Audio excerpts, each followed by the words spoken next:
Bab 91, Stok terbatas. Setir mobil menjadi sasaran Galih untuk melampiaskan amarahnya. Sudah 30 menit ia berkeliling mencari.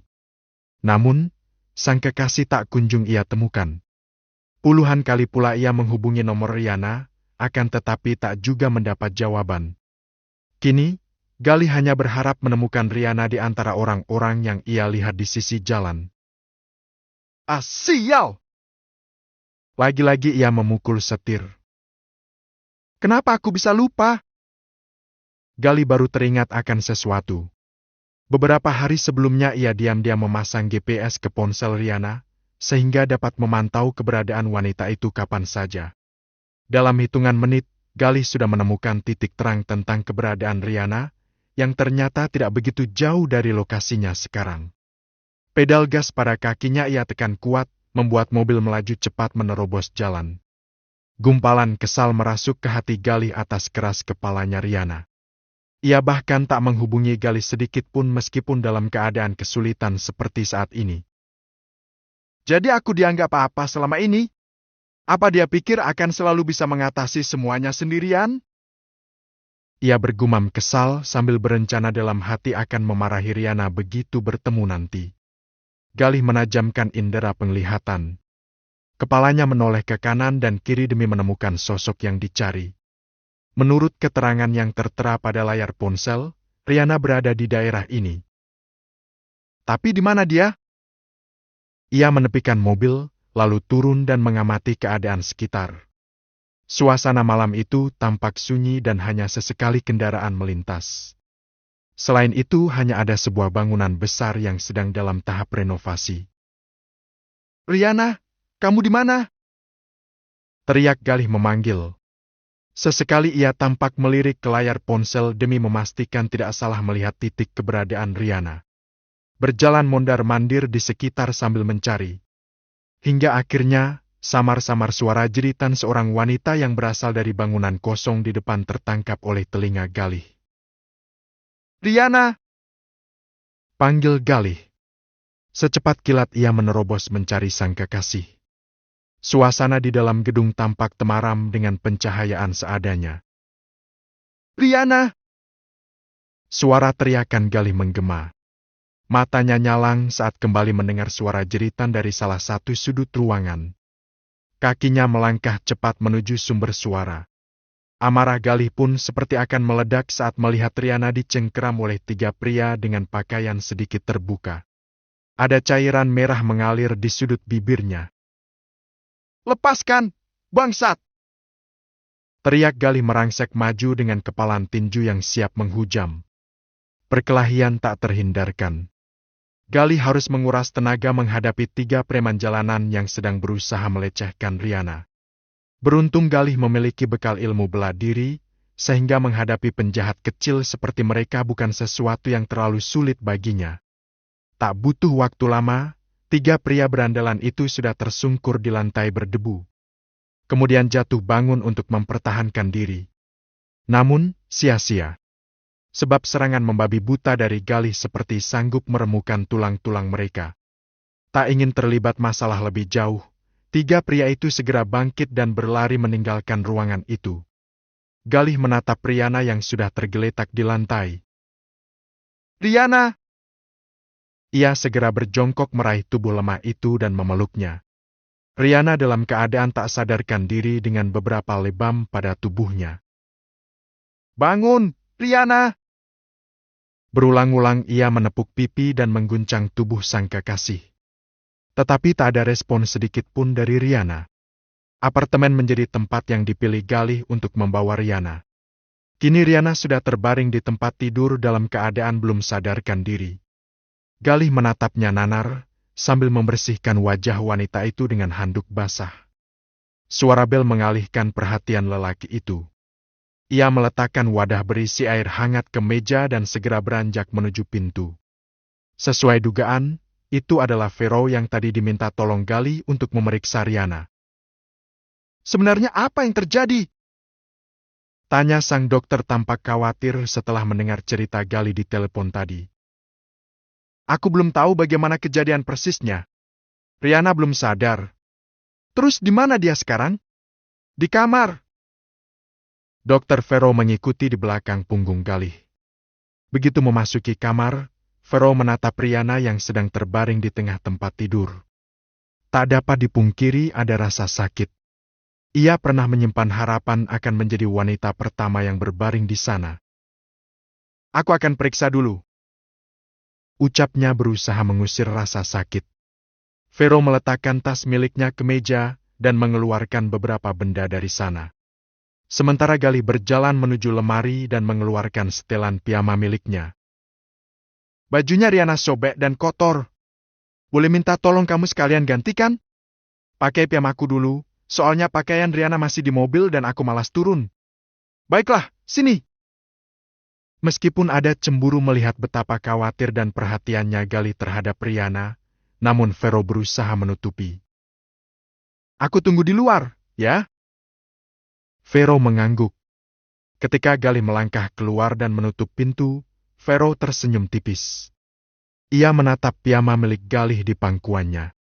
Setidaknya, Galih bukan lelaki modus. Padahal ia bisa saja menggantikan pakaian Riana dan melihat seluruh tubuhnya. Namun Galih tidak mengambil kesempatan dalam kesempitan. Bagaimana aku tidak semakin jatuh cinta padanya? Galih ada di level stok terbatas untuk tipe laki-laki sempurna. Sayang sekali aku terlambat menyadarinya. Gumam Vero dalam hati. Riana tidak apa-apa. Dia hanya terluka kecil. Ucap Vero sesaat setelah keluar dari kamar. Wanita itu melangkah mendekat dan duduk tepat di samping Galih. Menatap meja di mana segelas coklat panas bertengger di meja. Seolah senyum tipis terbit di sudut bibir wanita itu. Galih masih mengingat minuman kesukaannya. Selain itu, Galih selalu membuat dengan rasa manis yang pas. Terima kasih, Ver. Maaf sudah merepotkan kamu malam-malam. Tidak apa-apa. Aku senang bisa membantu. By the way, kamu harus awasi Riana karena dia bisa saja mengalami trauma setelah kejadian ini. Dia pasti sangat ketakutan. Ya, kamu benar, Ver.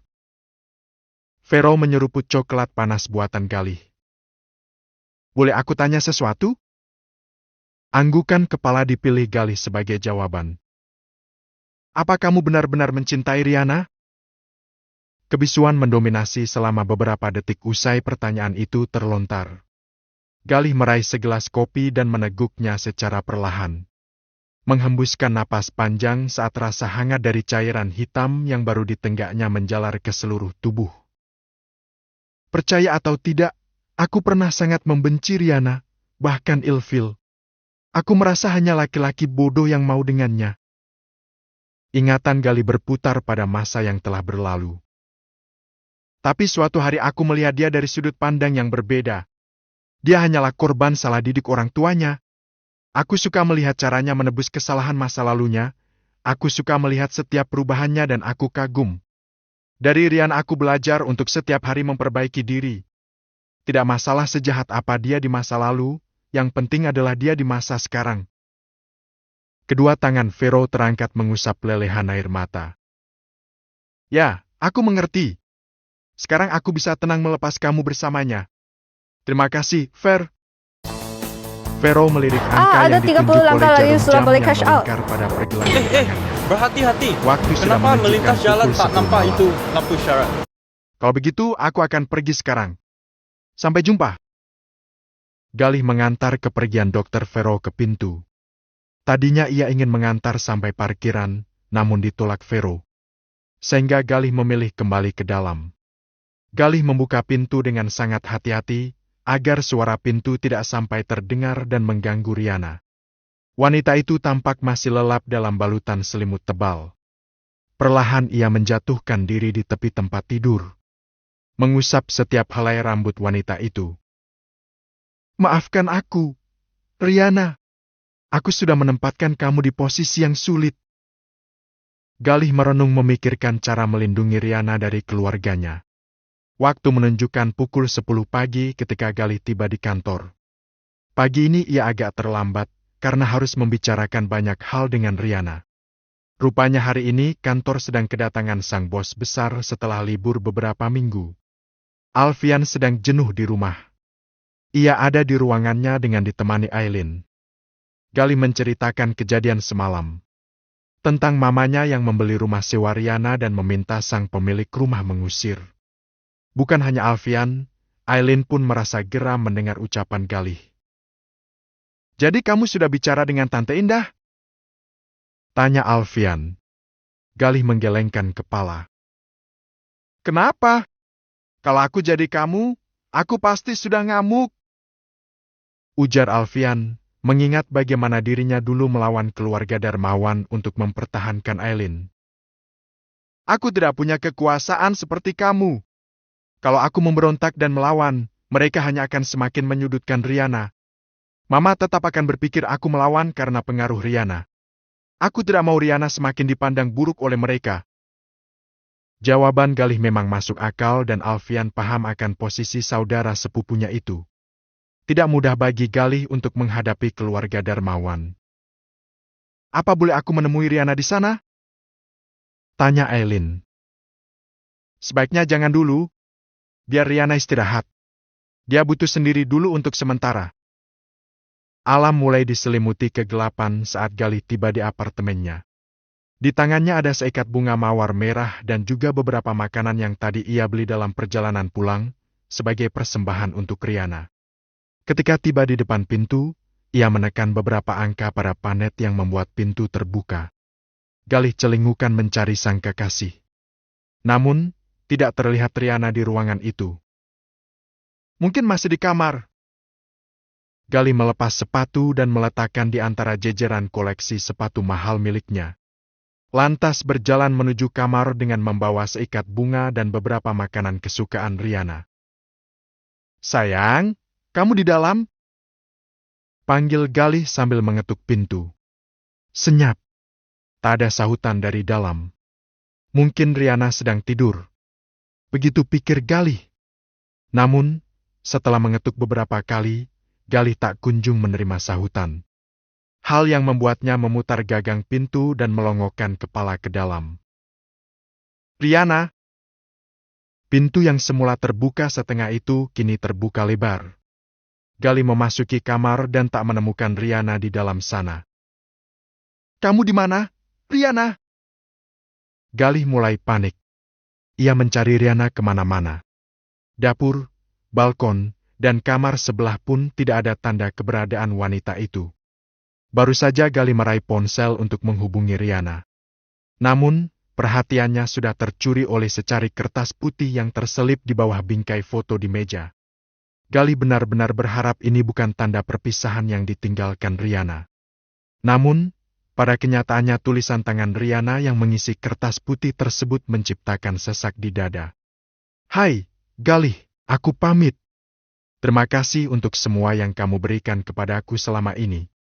Terima kasih sudah menutup mata untuk kesalahan masa laluku di mana tidak seorang pun bisa menerima. Terima kasih untuk hatimu yang begitu bersih menerima semua kekuranganku. Aku pergi bukan karena mau menghindar atau mau menyakitimu. Terlalu banyak dosa dan kesalahan yang kulakukan, yang bahkan tidak bisa dihapus dengan kata maaf. Jujur saja, aku bahkan tidak bisa memaafkan diriku sendiri. Mereka benar. Aku tidak pantas mendapatkan kehidupan sebaik ini. Dan kamu terlalu sempurna untuk wanita kotor sepertiku. Aku lelah, sangat lelah. Sampai kapanpun aku akan tetap buruk dan terlalu buruk di mata orang-orang, dan tidak ada yang bisa kulakukan untuk mengubahnya. Aib itu akan selalu melekat dalam diriku.